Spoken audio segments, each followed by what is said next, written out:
Hello dears, അപ്പോൾ എൻ്റെ എല്ലാ പ്രിയ കൂട്ടുകാർക്കും നമ്മളെ ഇന്നത്തെ വിശേഷങ്ങളിലേക്ക് ഹൃദ്യമായ സ്വാഗതം. നമ്മൾ ഇപ്പോൾ ക്രിസ്മസ് അവധിയാണല്ലോ, കുട്ടികളൊക്കെ വീട്ടിലുണ്ടാവും. അപ്പോൾ കുട്ടികളെ കൊണ്ട് നമ്മൾ അവർക്ക് ചെയ്യാൻ പറ്റുന്ന ജോലികൾ ചെയ്യിപ്പിക്കണം. ഞാൻ രാവിലെ തന്നെ കുറച്ച് പ്രൊഡക്ട്സുകളൊക്കെ റിവ്യൂ ചെയ്യാൻ വേണ്ടിയിട്ട് ഓപ്പൺ ചെയ്തുകൊണ്ടിരിക്കുകയാണ് കേട്ടോ. നമുക്കിങ്ങനെ മെസ്സേജ് അയച്ചിട്ടും ഇൻസ്റ്റഗ്രാമിലും ഒക്കെ നമുക്ക് കുറേ മെസ്സേജുകൾ വെച്ചിട്ട് ഇതിൻ്റെ പ്രൊഡക്റ്റൊക്കെ റിവ്യൂ ചെയ്യുത്താന്നൊക്കെ ചോദിച്ചിട്ട് കുറേ കമൻറ്റുകളും കാര്യങ്ങളൊക്കെ വരാറുണ്ട്. അത് പേഴ്സണലായിട്ടുള്ള കാര്യങ്ങൾ നമ്മൾ ചോദിച്ചിട്ടും കമൻറ്റുകൾ വരാറുണ്ട്. ഇത് ഇങ്ങനത്തെ ഓരോ പ്രൊഡക്ട്സുകൾ റിവ്യൂ ചെയ്യുമെന്ന് ചോദിച്ചിട്ടും ഇങ്ങനെ കമൻറ്റ്സുകൾ വരാറുണ്ട്. അപ്പോൾ ഞാനിങ്ങനെ കുറച്ച് 2-3 പ്രൊഡക്ട്സ് എനിക്ക് ഇഷ്ടപ്പെട്ട കുറച്ച് പ്രൊഡക്ട്സ് എൻ്റെ കയ്യിൽ കിട്ടിയിട്ടുണ്ട്. അപ്പോൾ ഞാൻ അതൊക്കെ ഒരു വീഡിയോ പോലെ ചെയ്തിട്ടുണ്ടായിരുന്നു. പക്ഷെ അതിനൊരു ക്ലാരിറ്റി ഇങ്ങോട്ട് സൗണ്ടിനൊന്നും ക്ലാരിറ്റിയും ഒന്നും കിട്ടിയില്ല. അപ്പോൾ ഞാൻ പിന്നെ ഇത് ഷോർട്ട് വീഡിയോ ആയിട്ട് ചെയ്യാമെന്ന് വിചാരിച്ചു. ഈ ഷൂ തുറക്കുന്ന ഈ സംഭവങ്ങളൊക്കെ ഉണ്ടല്ലോ, ഇത് എൻ്റെ അടുത്ത് റിവ്യൂ പറയുമെന്ന് പറഞ്ഞിട്ട് കുറേ പേഴ്സണലായിട്ടൊക്കെ എനിക്ക് മെസ്സേജ് വന്ന ഒരു സംഭവമാണ് കേട്ടോ. അപ്പോൾ ഞാനത് വാങ്ങിച്ച് നോക്കിയപ്പോൾ, ഉപയോഗിച്ച് നോക്കിയപ്പോൾ ഇത് നല്ല രസമൊക്കെ ഉണ്ട്. അപ്പോൾ അതൊക്കെ നമുക്ക് ഷോർട്ട് വീഡിയോ ആയിട്ട് ചെയ്യണം കേട്ടോ. പിന്നെ നമുക്ക് കൂടുതലും ഇൻസ്റ്റഗ്രാമിലും നമുക്ക് ഫോണൊക്കെ വിളിച്ചിട്ടേ നമുക്ക് പേഴ്സണലായിട്ട് കാര്യങ്ങൾ ചോദിച്ചിട്ടാണ് പലരും നമുക്ക് കുറേ എൻക്വയറീസ് ചെയ്യുക. അതിലേറ്റവും കൂടുതൽ വരിക സായ്ക്കുട്ടിക്ക് എന്തെങ്കിലും ബുദ്ധിക്ക് പ്രശ്നമുണ്ടോ, സായ്ക്കുട്ടിക്ക് എന്തെങ്കിലും മാനസിക പ്രശ്നമുണ്ടോ എന്നുള്ളതാണ് കേട്ടോ. അയ്യോ, അത് പിന്നെ ഞാൻ എത്രയോ വട്ടം വീഡിയോയിൽ പറഞ്ഞെങ്കിലും എൻ്റെ മോനക്ക് പഠിച്ച സഹായിച്ചിട്ട് യാതൊരു പ്രശ്നമില്ല. അവന് 100% അവന് ഹാപ്പിയാണ്. അങ്ങനെ ചെരുപ്പുകളും കാര്യങ്ങളൊക്കെ കഴിഞ്ഞ് ഞാനൊരു സായ്ക്കുട്ടിയും ഫുഡ് കഴിക്കാട്ടോ. ഇന്നോളം ചെയ്യാം, ഇന്നോളം ചെയ്യാം പറയേ ഉറക്കെ പറ. സ്കൂളോ ഇന്നോള് കേൾക്കണ്ട. നമ്മൾ കമ്പ്യൂട്ടർ കോഴ്സ് പഠിക്കാൻ വേണ്ടി പോയിക്കാം കേട്ടോ.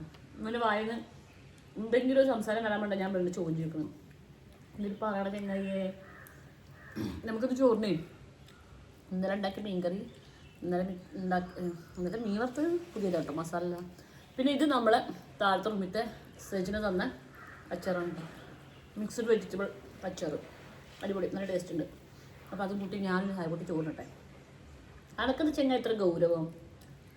ആൾക്കാർ പറയും ഈ സന്തുഷ്ടനല്ല, ഫുഡേക്ക് ഒന്നും തിരക്കാൻ പാടില്ല. അല്ല, ആൾക്കാർ പറയും ഈ സന്തുഷ്ടനല്ല, അനക്കൊന്നും പ്രശ്നമുണ്ടെന്നൊക്കെ പറയും. അപ്പം ഞാൻ എന്താ കാട്ടുക? എന്തേലും പറയേ, നീ പറയും ഞാൻ സന്തുഷ്ടനാണെന്ന്. ആണോ? നമുക്ക് എന്തെങ്കിലും വിഷമം എന്തെങ്കിലും ഉണ്ടോ? ആയിക്കോട്ടെ, അപ്പം നമ്മൾ ഫുഡ് കഴിക്കട്ടെ കേട്ടോ. അപ്പോൾ നമ്മളങ്ങനെ ഭക്ഷണമൊക്കെ കഴിച്ച് കഴിഞ്ഞ് വന്നിട്ടുണ്ട് കേട്ടോ. ഇനി നമുക്ക് അടുത്ത് ഏറ്റവും കൂടുതൽ വരുന്ന എൻക്വയറി നമ്മൾ സായ്ക്കുട്ടി പഠിക്കണ ഓൺലൈൻ ട്യൂഷനെ കുറിച്ചിട്ട്, അതിൻ്റെ ഫീനെ കുറിച്ചിട്ട് ഒക്കെയാണ് കേട്ടോ. അപ്പോൾ അതിനെക്കുറിച്ചിട്ടൊക്കെ അറിയാനുള്ള പാരൻസിന് വേണ്ടിയിട്ട് ഞാൻ അൽബിഡോ എഡ്യൂക്കേറ്റർ പുതിയതായിട്ട് നടത്തുന്ന ഒരു എക്സാം ഓറിയൻറ്റഡ് ക്രാഷ് കോഴ്സിനെ കുറിച്ച് പറഞ്ഞു തരാം. ഇതിൻ്റെ ഫീ വരുന്നത് വെറും 3499 രൂപയാണ് കേട്ടോ. ഇത് നമ്മൾ 8, 9, 10 ക്ലാസ്സുകളിൽ പഠിക്കുന്ന CBSE ഓർ സ്റ്റേറ്റ് സിലബസിൽ പഠിക്കുന്ന കുട്ടികൾക്ക് എക്സാമിന് ഫുൾ A+ കിട്ടാൻ വേണ്ടിയിട്ട് ഫോക്കസ് ചെയ്ത് വെച്ചിരിക്കുന്ന ഒരു ക്രാഷ് കോഴ്സാണ്. ഇപ്പോൾ നമ്മൾ പല മക്കൾക്കും എക്സാമിന് എങ്ങനെ പഠിക്കണം, എന്ത് പഠിക്കണം എന്ന് ഒരു ഐഡിയ ഇല്ലാത്ത കുട്ടികളുണ്ടാവും. അവർക്ക് ഏറ്റവും യൂസ്ഫുൾ ആയ ഒരു കോഴ്സാണ് അൽബിഡോ എഡ്യൂക്കേറ്ററിൻ്റെ A+ മാഗ്നറ്റ് എന്നുള്ള ഈ ക്രാഷ് കോഴ്സ് കേട്ടോ. ഇതിൽ നമുക്ക് previous year question paper revision, പിന്നെ ചാപ്റ്റർ വൈസ് ഡിവിഷൻ, പിന്നെ എക്സാമിന് വരാൻ സാധ്യതയുള്ള എല്ലാ ക്വസ്റ്റ്യൻസും ഉൾപ്പെടുത്തി കുട്ടികൾ നന്നായിട്ട് തറവായിട്ട് പഠിപ്പിക്കും. അപ്പോൾ നമ്മളെ കുട്ടികൾക്ക് ഫുൾ A+ കിട്ടാനുള്ള ചാൻസ് വളരെ കൂടുതലാണ്. പിന്നെ ഇതിൽ തന്നെ ലൈവ് ക്ലാസ്സുകളും റെക്കോർഡഡ് ക്ലാസ്സുകളും ഉൾപ്പെടുത്തിയിരിക്കുന്ന കാരണം കൊണ്ട് തന്നെ ഒരു കുട്ടിക്കും ഒരു ക്ലാസ്സും മിസ്സാവാത്ത രീതിയിലാണ് ഈ പ്രോഗ്രാം ഡിസൈൻ ചെയ്ത് വെച്ചിരിക്കുന്നത് കേട്ടോ. ഇനി ഒരു 2 മാസം മാത്രമേ ബാക്കിയുള്ളൂ അവരുടെ മെയിൻ എക്സാമിന്. അപ്പോൾ നമുക്ക് കൃത്യമായ ഒരു സ്റ്റഡി പ്ലാൻ തയ്യാറാക്കുക എന്നുള്ളത് വളരെ അത്യാവശ്യമാണ്. നമ്മൾ ഈ ക്രാഷ് കോഴ്സ് സ്റ്റാർട്ട് ചെയ്യുന്നത് ജനുവരി 1st വീക്കിലാണ് കേട്ടോ. ആദ്യം പങ്കെടുക്കുന്ന കുറച്ച് പേർക്ക് മാത്രമേ ഉള്ളൂ ഈ 3499 എന്നുള്ള ഓഫർ അവൈലബിൾ ആവുള്ളൂ. നമ്മൾ ഈ സ്ക്രീനിൽ കാണിക്കുന്ന ഈ നമ്പറിൽ നിങ്ങൾ എത്രയും വേഗം കോൺടാക്ട് ചെയ്യാൻ ശ്രമിച്ചോളൂ. അൽബിഡോ എഡ്യൂക്കേറ്ററിലെ ഈ ക്രാഷ് കോഴ്സ് മാത്രമല്ലാതെ നമ്മുടെ കുട്ടികൾക്ക് പഠിക്കാൻ കുറച്ച് ബുദ്ധിമുട്ടുള്ള വിഷയങ്ങളൊക്കെ ഉണ്ടാവില്ലേ, അങ്ങനത്തെ വിഷയങ്ങൾക്ക് ഒരു കുട്ടിക്ക് ഒരു ടീച്ചർ എന്നുള്ള രീതിയിൽ 1-to-1 ട്യൂഷനും അവൈലബിൾ ആണ്. പിന്നെ നമ്മൾ ഈ ലാംഗ്വേജ് സബ്ജക്റ്റുകളൊക്കെ ഉണ്ടാവില്ലേ, ഇപ്പോഴും ചില ലാംഗ്വേജ് ഒക്കെ കുട്ടികൾക്ക് എഴുതാനും വായിക്കാനും ഒക്കെ പ്രയാസമുള്ള കുട്ടികളൊക്കെ ഉണ്ടാവും. അങ്ങനത്തെ കുട്ടികൾക്ക് വെറും 20 ദിവസം കൊണ്ട് അവർ ഈ സ്കില്ലൊക്കെ ഇമ്പ്രൂവ് ചെയ്ത് കൊടുക്കും കേട്ടോ. അപ്പം ഞാൻ നേരത്തെ പറഞ്ഞ ക്രാഷ് കോഴ്സ് നിങ്ങൾ ആരും മറക്കണ്ട. വെറും 3499 രൂപക്കാണ് അവർ ഈ ക്രാഷ് കോഴ്സ് ഇപ്പോൾ പ്രൊവൈഡ് ചെയ്യുന്നത്. ഈ ഒരു A+ മാഗ്നറ്റ് എന്നുള്ള ഈ ഒരു പ്രോഗ്രാമിൽ പങ്കെടുത്ത 50%-ലധികം കുട്ടികൾക്ക് ഫുൾ A+ കിട്ടിയ ഒരു പ്രോഗ്രാമാണിത് കേട്ടോ. അപ്പോൾ നമ്മൾ ഈ സ്ക്രീനിൽ കാണിക്കുന്ന ഈ നമ്പറിൽ നിങ്ങളെല്ലാവരും വിളിച്ച് കോൺടാക്റ്റ് ചെയ്ത് നോക്കി നോക്കൂ. ഇഷ്ടപ്പെട്ടിട്ടുണ്ടെങ്കിൽ ജോയിൻ ചെയ്തിട്ട് നമ്മുടെ കുട്ടികൾക്കൊക്കെ ഫുൾ A+ കിട്ടാൻ വേണ്ടിയിട്ട് ഒന്ന് ശ്രമിച്ച് നോക്കി നോക്കൂ കേട്ടോ. പിന്നെ എനിക്ക് ഇൻസ്റ്റഗ്രാമിലും നമുക്ക് കോൾ ചെയ്തിട്ടൊക്കെ ആൾക്കാർ നമ്മളടുത്ത് കൂടുതൽ ചോദിക്കുന്ന കാര്യം എന്തെങ്കിലും സഹായങ്ങൾ വേണോ എന്നുള്ളതായിരുന്നു കേട്ടോ. നമ്മൾ ഇങ്ങനത്തെ സഹായങ്ങൾ ചെയ്തു തരട്ടെ. ഇതൊരു ചീത്ത ഉദ്ദേശത്തിലല്ല കേട്ടോ, നല്ല ഉദ്ദേശത്തിൽ. അതായത് നമ്മൾ ഈ യത്തീം മക്കൾക്കൊക്കെ നമ്മൾ നേർച്ച ചെയ്യുക, അങ്ങനെയൊക്കെ നമ്മൾ ചെയ്യുമല്ലോ. അപ്പോൾ എൻ്റെ മക്കളെ യത്തീമായിട്ട് കണ്ടിട്ടാണ് തോന്നുന്നു അവർ ചില ആൾക്കാരൊക്കെ നമുക്ക് സഹായങ്ങൾ ഓഫർ ചെയ്യാറുണ്ട് കേട്ടോ. അതായത് സായിക്കുട്ടിൻ്റെ പഠിത്തമായിട്ട് എടുത്തോട്ടെ, അല്ലെങ്കിൽ ഇന്നുമോളുടെ കല്യാണത്തിന് വേണ്ടിയിട്ട് എന്തെങ്കിലുമൊക്കെ പൈസ തന്നോട്ടെ, അങ്ങനെയൊക്കെ പറഞ്ഞിട്ട് കുറേ പേര് ഞാൻ അങ്ങോട്ട് വന്ന സമയത്ത് കുറേ പേര് ചോദിച്ചിരുന്നു. അപ്പോൾ പിന്നെ ഞാനത് കാര്യമാക്കില്ല. പക്ഷെ അത് നിൽക്കുന്നില്ല. അവർ അത്രക്ക് ഒരു 100,000 അങ്ങനെയൊന്നുമല്ല.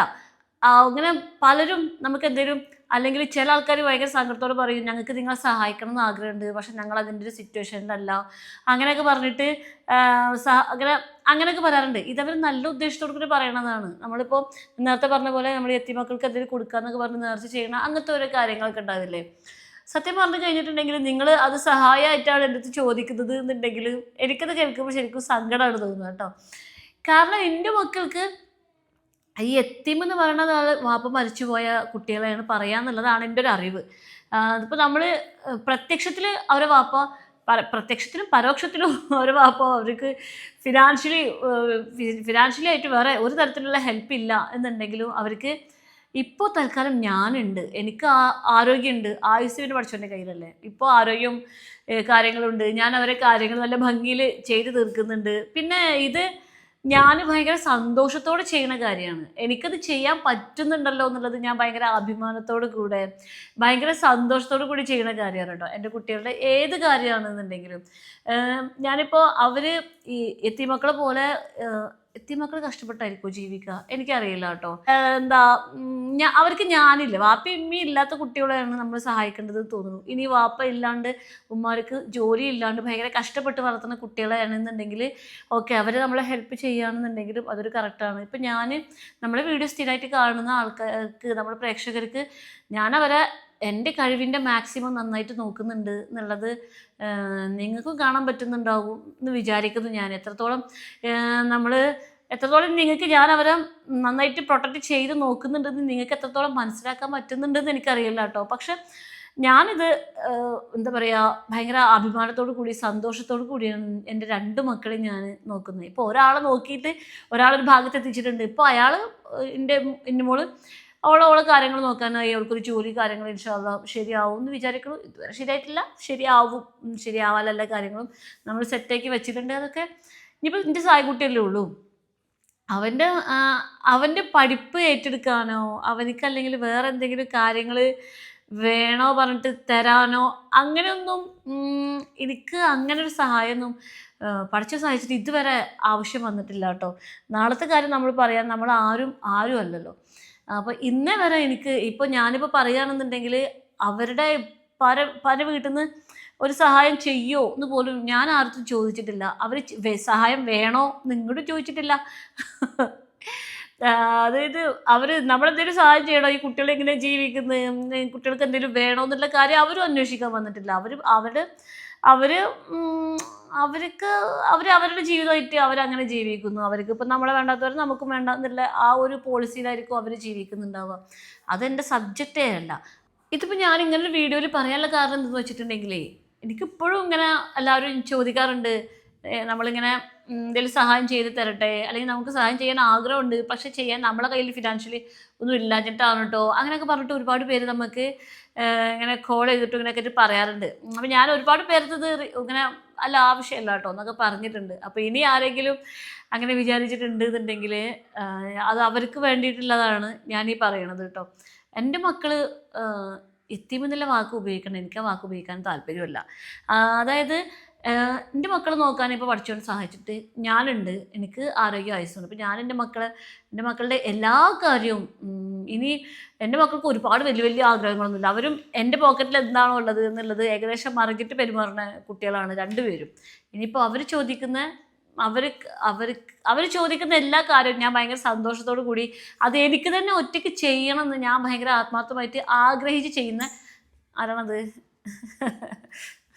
ഞാൻ ഭയങ്കര ആഗ്രഹിച്ചിട്ട് ചെയ്യുന്ന കാര്യമാണ്. അപ്പോൾ അത് നമ്മൾ ആരെങ്കിലും കൂടെ ചേർന്നിട്ട് ഞാനും കൂടി ഈ പൈസ കൂടി പിടിച്ചോ, ഇതും കൂടി വെച്ചോ, എന്നിട്ട് ഇത് ചെയ്തോ എന്ന് പറയാതെ അങ്ങനെ ഒരാളെ ഇപ്പം ഇതുവരെ ഞാൻ ആഗ്രഹിക്കുന്നില്ല കേട്ടോ.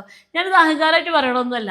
എൻ്റെ അടുത്ത കൂട്ടുകാർ തന്നെ പറയും, നീ സംസാരിക്കുമ്പോൾ എന്തോ ഭയങ്കര ദേഷ്യത്തിൽ പറയണ പോലെ തോന്നും. അങ്ങനെ എൻ്റെ അടുത്ത കൂട്ടുകാർ തന്നെ പറയണതാണ്. അപ്പോൾ ഇങ്ങനത്തെ വീഡിയോ കാണുന്ന പോലെ വിചാരിക്കും, ഓ ഓൾക്ക് ഭയങ്കര അഹങ്കാരം, ഓൾക്ക് സഹായമൊന്നും വേണ്ട, അങ്ങനെയൊക്കെ. അങ്ങനെയൊന്നുമല്ല. ഇത് ഞാൻ എൻ്റെ മനസ്സിലത്തെ ഒരു കാര്യം പറയണതാണ്, എൻ്റെ ഒരു സങ്കടം പറയണതാണ്. അതായത് നമ്മൾ ഒരു സ്ത്രീ ഒറ്റയ്ക്ക് ഒരു കുട്ടികളെ നോക്കാൻ അവർക്ക് ജോലി ഉണ്ട്, അവർക്ക് അതിനുള്ള ഈ ആരോഗ്യത്തിൻ്റെ കെൽപ്പുണ്ട് എന്നുണ്ടെങ്കിൽ വേറെ ആ കുട്ടികൾ എങ്ങനെ ജീവിക്കുന്നതെന്ന് ആലോചിച്ച് മറ്റൊരാളെ നോക്കി സഹതപിക്കേണ്ട ആവശ്യമില്ലല്ലോ. നമ്മൾ ഒരു പരിധിയിൽ കവിഞ്ഞ സഹതാപം മറ്റൊരാൾക്ക് ബുദ്ധിമുട്ടുണ്ടാക്കുന്ന സാധനമാണ് അല്ലേ. അയ്യോ നിങ്ങൾ ഇങ്ങനെ ആയല്ലോ, അയ്യോ നിങ്ങൾ ഇങ്ങനെ കഷ്ടമായല്ലോ, അങ്ങനെ പറയണത് കേൾക്കാൻ എല്ലാവർക്കും ഇഷ്ടം ഉണ്ടാവില്ലല്ലോ. എല്ലാവരെയും കാര്യമൊന്നും എനിക്കറിയില്ല. എനിക്ക് എന്നെ നോക്കിയിട്ട് ആരെങ്കിലും സഹതാപത്തോടെ നോക്കുന്നത് എന്നെ സംബന്ധിച്ച് ഭയങ്കര ബുദ്ധിമുട്ടുള്ള കാര്യമാണ്. അപ്പോൾ ഞാൻ നല്ല ഭംഗിയായിട്ടാണല്ലോ എൻ്റെ മക്കളെ നോക്കുന്നത്. അത് എൻ്റെ വീഡിയോ കാണുന്ന നിങ്ങൾക്ക് അറിയാമെന്ന് വിചാരിക്കുന്നു. എൻ്റെ മക്കളോട് ചോദിച്ചിട്ടുണ്ടെന്നുണ്ടെങ്കിലും ഞാൻ നല്ല ഭംഗിയായിട്ടാണ് എന്നെക്കൊണ്ട് കഴിയുന്ന ഒരു പരിധി ഉണ്ടാവും. എന്നെക്കാട്ടിക്കും നന്നായിട്ട് മക്കളെ നോക്കുന്ന ആളുകളും ഉണ്ടാവും. എൻ്റെ പരിധിയിൽ നിന്നിട്ട് ഞാൻ വളരെ നന്നായിട്ടാണ് എൻ്റെ കുട്ടികളെ നോക്കുന്നത്. അപ്പോൾ അങ്ങനെ എൻ്റെ മക്കൾ യത്തീമാണെന്ന് വിചാരിച്ചിട്ട് ആരും നേർച്ച ചെയ്തിട്ട് ഇങ്ങനെ സഹായിച്ചിട്ട് അങ്ങനത്തെ കാര്യങ്ങളൊന്നും ആരും ചെയ്യണ്ട കേട്ടോ. അത് ഞാൻ എൻ്റെ മക്കളെ നോക്കുന്ന എൻ്റെ കടമയാണ്, എൻ്റെ ഉത്തരവാദിത്തമാണ്. അത് എൻ്റെ ഒരു സന്തോഷമാണ്, എൻ്റെ അഹങ്കാരം കൂടിയാണ്. എൻ്റെ 2 മക്കളെ ഞാനാണ് ഒറ്റയ്ക്ക് നോക്കുന്നത് എന്നുള്ളത് അത് എൻ്റെ ഒരു സ്വകാര്യ അഹങ്കാരം കൂടിയാണ്. ഈ അഹങ്കാരത്തിൽ ആരും പങ്കുചേരാൻ ഞാൻ സമ്മതിക്കില്ല. ഇനിയിപ്പോൾ ഇതിൻ്റെ അടിയിൽ എന്തൊക്കെ പഴയ കമൻറ്റ് വരികയെന്ന് എനിക്കറിയാൻ പാടില്ല. അവർക്ക് ഭയങ്കര അഹങ്കാരമാണ്, അങ്ങനെയൊക്കെ പറയുമായിരിക്കും. എന്ത് കണ്ടിട്ടുണ്ടെങ്കിലും അതിന് നെഗറ്റീവ് കമൻറ്റ് തന്നെ ഇടണം പറഞ്ഞിട്ട് വിചാരിച്ചിരിക്കുന്ന കുറച്ച് ആളുകളുണ്ട്. അവർക്ക് ഞാൻ നെഗറ്റീവ് കമൻറ്റ് ഞാൻ എക്സ്പെക്റ്റ് ചെയ്യുന്നുണ്ട്. അതിപ്പോൾ എല്ലാ കാര്യങ്ങളും നമുക്ക് എല്ലാവരെയും ബോധിപ്പിക്കാനൊന്നും പറ്റില്ലല്ലോ. ഇപ്പോൾ ഞങ്ങൾ അവിടെ നിന്ന് ഇങ്ങോട്ട് മാറി താമസിച്ച ശേഷം അവിടുന്ന് അവരുടെ ഉപ്പാൻ്റെ വീട്ടിൽ നിന്ന് ആകെ എന്താ പറയുക, ഒരു പ്രാവശ്യം അവിടുന്ന് ഒരു 200 രൂപ എൻ്റെ മോൻ്റെ കയ്യിൽ വെച്ച് കൊടുത്തിട്ടുണ്ടായിരുന്നു. ആരാണെന്നൊന്നും ഞാൻ പറയുന്നില്ല. ഒരു 200 രൂപ കയ്യിൽ വെച്ച് കൊടുത്തിട്ടുണ്ടായിരുന്നു. അപ്പം ഞാൻ ആ 200 രൂപ വാങ്ങിക്കേണ്ട ഗതികേട് എൻ്റെ മക്കൾക്കില്ല. അപ്പോൾ ഞാൻ ആ 200 രൂപ ഞാൻ തിരിച്ച് ഗൂഗിൾ പേ ചെയ്തിട്ട് അയച്ചു കൊടുത്തു. പക്ഷേ അത് പിന്നെ അവിടെ വലിയ സംഭവമായിട്ടാണ് ഇത് വന്നിരുന്നത്. അതായത് ഞങ്ങൾ ഓർക്ക് പൈസ കൊടുത്തപ്പോൾ അവളതങ്ങോട്ട് തിരിച്ചയച്ചു, അവൾക്ക് ആ പൈസൻ്റെ ആവശ്യമൊന്നുമില്ല, അങ്ങനെ പറഞ്ഞിട്ടാണ് ആ ഒരു സാധനം അതിങ്ങനെ ഉൾട്ടായിട്ടാണ് ആ ഒരു വാർത്ത വന്നത്. വാർത്ത മീൻസ് ആ ഒരു കാര്യം അവർ തന്ന പൈസ നമ്മൾ തിരിച്ചയച്ചു എന്ന് പറഞ്ഞിട്ട്. പക്ഷെ തിരിച്ചയക്കാൻ വെറും 200 രൂപ ഉണ്ടായിരുന്നുള്ളൂ. നമ്മൾ ആ 200 രൂപ നമ്മളിങ്ങോട്ട് വാങ്ങിച്ച് കഴിഞ്ഞിട്ടുണ്ടെന്നുണ്ടെങ്കിൽ അവിടെ പറയാ ഞങ്ങൾ പൈസൻ്റെ എണ്ണൊന്നും പറയില്ല. 200 രൂപ എന്ന് പറഞ്ഞത് ഇപ്പോഴത്തെ കാലത്ത് ചെറിയ സംഖ്യ തന്നെയാണ്. ഒരു 2 കിലോ ഒരു 3-4 കിലോ അരി വേണമെങ്കിൽ കിട്ടുമായിരിക്കും. അതിപ്പോൾ ആ 4 കിലോ അരി ഉണ്ടാവും, ഒരു 200 രൂപ കിട്ടും. 200 രൂപ എന്ന് പറഞ്ഞത് ഇപ്പോഴത്തെ കാലത്ത് വളരെ കുറഞ്ഞ സംഖ്യ തന്നെയാണ്. എന്തിനും ഒരു 2000 രൂപക്ക് പോലും ഒരു മാസം ഒരാൾക്ക് ജീവിക്കാൻ പറ്റത്തില്ല. അപ്പോൾ പിന്നെ ആ 200 രൂപ നമ്മളെ കയ്യിൽ പിച്ചക്കാർക്ക് കൊടുക്കുന്ന പോലെ എൻ്റെ കുട്ടികളെ കയ്യിൽ കൊടുത്തപ്പോൾ ഞാനത് വേണ്ടാന്ന് പറഞ്ഞ് തിരിച്ചയച്ചത് തന്നെയാണ്. ഇത് എൻ്റെ അടുത്ത് വളാഞ്ചേരി വീട്ടിലത്തെ ഒരു റിലേറ്റീവ് എൻ്റെ അടുത്ത് പറഞ്ഞതാണ്. നിങ്ങൾക്ക് പൈസ തന്നപ്പോൾ ഇനി അത് തിരിച്ചയച്ചില്ല, ഇനി ചെയ്തത് വളരെ മോശമായിട്ടോ എന്നുള്ളത്. പക്ഷെ അവർക്ക് അതിൻ്റെ പിന്നാമ്പുറത്തെ കഥ അറിയില്ല. അതായത് ഒരു കുട്ടിയുടെ കയ്യിൽ 200 രൂപ മടക്കി കൊടുത്ത് വെക്കേണ്ട ബന്ധമുള്ള ആളല്ല അവൻ്റെ കയ്യിൽ 200 രൂപ കൊടുത്തത്. അതെനിക്ക് ഒട്ടും ഇഷ്ടപ്പെടുകയും ചെയ്തില്ല. അതുകൊണ്ടാണ് ഞാനത് തിരിച്ചയച്ചത്. അപ്പോൾ അപ്പോൾ അങ്ങനെ ഇത് ഞാൻ സംസാരിക്കാൻ നിന്നിട്ടുണ്ടെങ്കിൽ കുറച്ച് അങ്ങോട്ട് ദൂരെ സംസാരിക്കും. അപ്പോൾ അങ്ങനെ സംസാരിക്കാൻ എനിക്ക് താല്പര്യമില്ല. ഞാൻ ഈ ഒരു ഒറ്റ കാര്യം പറയാൻ മാത്രമേ ഉദ്ദേശിച്ചിട്ടുള്ളൂ. എൻ്റെ മക്കൾ യത്തീമല്ല. ഞാൻ ജീവിച്ചിരിക്കുന്നുണ്ട്, ഞാൻ അവരെ നന്നായിട്ട് നോക്കുന്നുണ്ട്. ഞാനും കൂടി ഇല്ലാതാവുമ്പോഴുള്ളൂ എൻ്റെ മക്കൾ യത്തീമാവുക. അപ്പോൾ യത്തീമക്കൾക്കുള്ള സഹായങ്ങൾ ചെയ്തു കൊടുക്കുന്ന കാര്യങ്ങൾ അപ്പോൾ നിങ്ങൾ ചെയ്തു കൊടുത്താൽ മതി. ഇപ്പം ഞാൻ ജീവിച്ചിരിക്കുന്നിടത്തോളം കാലം എൻ്റെ കുട്ടികളെ നോക്കാൻ ഞാനുണ്ട്. അതാണ് ഇതിൻ്റെ ഒരു ഉത്തരം. നമ്മൾ നാട്ടിൽ സ്ത്രീകൾക്കും അവനവൻ്റെ കുട്ടികളെ നന്നായിട്ട് നോക്കാൻ വയ്ക്കും. ഒരു പുരുഷൻ്റെ ആവശ്യം ഉണ്ട് എന്ന് എനിക്ക് തോന്നിയിട്ടില്ല. ഒരു കുട്ടികളുടെ ഇപ്പം ഉണ്ടെങ്കിൽ മാത്രമേ കുട്ടികൾ നന്നായിട്ട് വളരുള്ളൂ എന്നുള്ള വിചാരമൊന്നും ഇപ്പോഴത്തെ കാലത്ത് ആവശ്യമില്ല. പണ്ടത്തെ കാലത്ത് അങ്ങനെ തന്നെയായിരുന്നു. കാരണം പണ്ടത്തെ കാലത്ത് വീട്ടിലത്തെ ആണുങ്ങൾ ജോലി ചെയ്തിട്ട് തന്നെ വേണം ഒരു കുടുംബം മൊത്തം ജീവിക്കാൻ. ഇപ്പം അങ്ങനെയൊന്നുമില്ല. ഇപ്പം സ്ത്രീകളും അവരവരുടെ കുട്ടികളെ വളരെ നന്നായിട്ട് നോക്കുന്നുണ്ട്. നന്നായിട്ട് നോക്കാൻ അവരെ കൊണ്ടും പറ്റും, എല്ലാവരെ കൊണ്ടും പറ്റും. ഇനിയിപ്പോൾ ഒരു സ്ത്രീ ഇല്ലാതെ ഒരു പുരുഷനക്ക് ഒറ്റയ്ക്ക് കുട്ടികളെ നോക്കാം, പുരുഷനില്ലാതെ സ്ത്രീക്ക് ഒറ്റയ്ക്ക് കുട്ടികളെ നോക്കാം. ഞാൻ എന്താ പറയുക, ഒരു ഫെമിനിസ്റ്റൊന്നും അല്ല കേട്ടോ. ഞാൻ എൻ്റെ സംസാരം ചിലപ്പോൾ കേൾക്കുമ്പോൾ നിങ്ങൾക്ക് ഫെമിനിസ്റ്റൊക്കെ ആയിട്ട് തോന്നും. അങ്ങനെയൊന്നുമല്ല. ഒരു കാര്യം പറഞ്ഞതാണ്, എല്ലാവരും ഈ ഭൂമിയിൽ ഒരേപോലെയാണ്. എല്ലാവർക്കും, അതായത് സ്ത്രീക്കും പുരുഷനും എല്ലാ കാര്യങ്ങളും ചെയ്യാൻ പറ്റും എന്നുള്ളതാണ് എൻ്റെ ഒരു ചിന്ത. അത് തന്നെ. അപ്പോൾ നിങ്ങൾക്ക് ഞാൻ പറഞ്ഞ കാര്യം മനസ്സിലായിട്ടുണ്ടാവുമെന്ന് കരുതുന്നു. അങ്ങനെയൊക്കെയാണ്. അപ്പോൾ ഇതൊക്കെയാണ് എനിക്ക് മെയിനായിട്ട് വരുന്ന എൻ്റെ എൻക്വയറീസ്. മെയിനായിട്ട് ഇങ്ങനത്തെ കാര്യങ്ങളൊക്കെയാണ് ചോദിക്കാറ്. ഇനി ഇന്നുമോൾക്ക് ജോലിയായോ, പിന്നെ വേറെ കുറേ കാര്യങ്ങൾ ചോദിക്കാറുണ്ട്. ഇന്നുമോളുടെ ജോലിൻ്റെ കാര്യങ്ങളും ഒക്കെ ആയിട്ട് ഞാൻ അടുത്ത് തന്നെ ഒരു വീഡിയോ ചെയ്യുന്നതാണ്. ഇന്നുമോൾക്ക് ജോലി ഏകദേശം ഇങ്ങനെ സെറ്റായ പോലെ ഉണ്ട്. ഇൻഷാ അല്ലാ നമുക്കത് അതൊക്കെ അത്രയും വേഗം നിങ്ങളോട് ഞാൻ പറയാനാവുമെന്ന് വിചാരിക്കുന്നു. അപ്പോൾ നമ്മൾ ഇന്നത്തെ വിശേഷം ഇത്രയാണ് കേട്ടോ. നമുക്ക് ഇനി അടുത്ത വിശേഷവുമായിട്ട് ഉടനെ കാണാം. അതുവരെ എൻ്റെ എല്ലാ പ്രിയ കൂട്ടുകാർക്കും അസ്സലാമു അലൈക്കും.